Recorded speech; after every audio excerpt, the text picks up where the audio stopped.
The Caribbean Examination Council is yet to say when it will complete its review of the July-August exam results.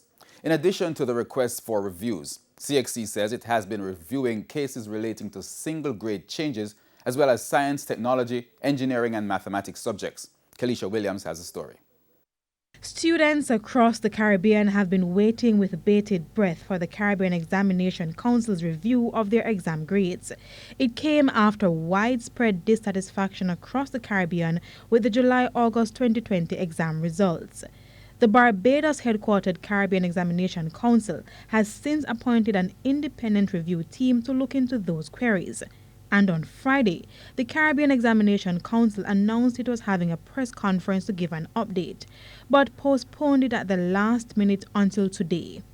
This afternoon, the CXC issued a statement instead. According to CXC, students will have to wait a little longer for their queries and requests for reviews to be completed. In the statement, CXC said the council has been working assiduously to complete its review. It said in addition to the requests for reviews which have been submitted, CXC, in accordance with the independent review team report, has been reviewing borderline cases, in particular single-grade changes, as well as the science, technology, engineering, and mathematics subjects STEM.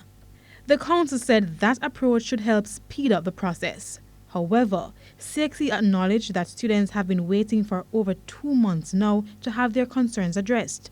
While a timeline for completion was not given, the council has appealed for continued patience.